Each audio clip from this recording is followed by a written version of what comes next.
Assalaamu calaykum waraxmatullaahi tacaala wabarakaatuh. Nabad dhegeystayaal kusoo dhawaada wixii war naga soo gaaray guud ahaan dalka dibadiisa iyo gudihiisaba oo si toos ah nooga dhageysanaysaan raadiyo muuqaal xaruntiisa guud ee magaalada Hargeysa. Dhegeystayaal warka waxaa idinku diyaara anigoo Sucaad Saleebaan aadana imikii haatan kusoo dhawaada qodobadii warka ugu doorka roona. Madaxweynaha Koonfurta Suudaan oo xilkii ka qaaday taliyaha ciidamada militariga oo mid cusub noo magacaabay. wasiirka wasaaradda hawlaha guud ee dalxiiska oo deegaamada gobolka Hawdu u qaybiyay sirar doogo cagaaran. Dambaal Fariin xambaarsan oo madaxweynaha Jamhuuriyadda Soomaaliland ku bogaadiyay madaxweynaha cusub ee dalka Faransiiska. Dhageystayaal intaas waxay ahaayeen qodobadii warka ugu doorka roona. Imikii haatan kusoo dhawaada iyagii kuwa kala faahfaahsan. Madaxweynaha Koonfurta dalka Suudaan oo xilkii ka qaaday taliyaha ciidamada militariga oo mid cusub noo magacaabay warbixinaha murtaa ku saabsan waxa noo haysa wariyahayaga Safiya Maxamuud. madaxweynaha dalka Koonfurta Suudaan Salva Kiir ayaa xilkii ka qaaday taliyihii ciidamada militariga ee dalkaasi. madaxweyne Kiir ayaa ilaa hadda soo bandhigin sababta keentay inuu xilka ka qaado taliyaha ciidamada militariga. maalmihii u dambeeyay waxa iscasilay madax sarsare oo ka tirsan ciidamada dalkaasi Koonfurta Suudaan. dad badan ayaa walaac ka muujiyay qaraabo kiil iyo dambiyada dagaalada sokeeye ee ka dhashay colaadaha dalkaasi ka jira 4 sano ee la soo dhaafay. Safiya Maxamuud Cawil, raadiyo muuqaal. Dambaal Fariin xambaarsan oo madaxweynaha Jamhuuriyadda Soomaaliland ku bogaadiyay madaxweynaha cusub ee dalka Faransiiska. warbixinaha murtaa ku saabsan waxa noo haya wariyahayaga Maxamed.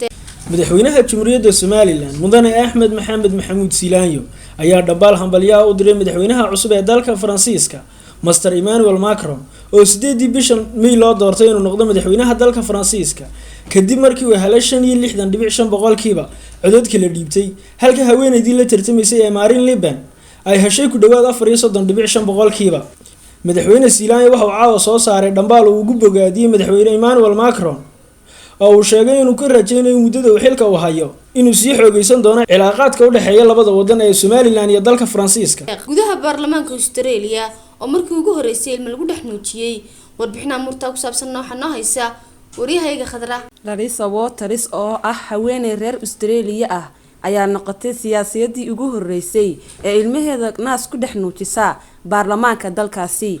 Larissa oo ka tirsan xisbiga garabka bidix ee Greens Party ayaa quudisay gabadheeda 2 bilood jirtay ee Caaliya Joy iyadoo oo codayn ay socotay salaasadii.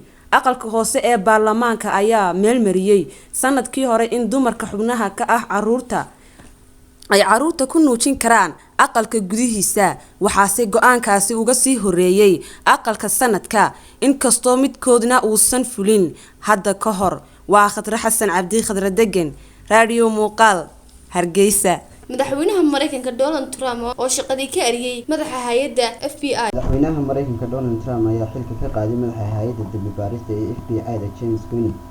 aqalka cad Mareykanka ayaa la sheegay in madaxweyne Trump uu go'aankiisa ku saleeyay talaacada uu ka helay xeer ilaaliyaha guud.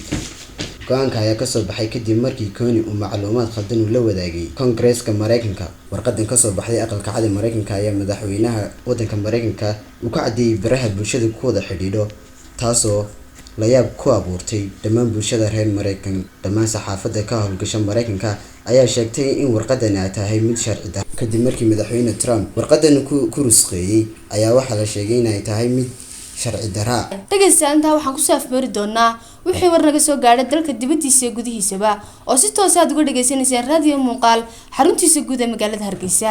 warka dhageystayaal waxa idin soo tabinaysaa anigoo Sucaad Saleebaan aadana. intaan ku kulmi doonno warkiisa xiga waxaad iga tagin aniga dhammaan shaqaalaha muuqaal newsba. assalaamu calaykum waraxmatullaahi tacaala wabarakaatuh.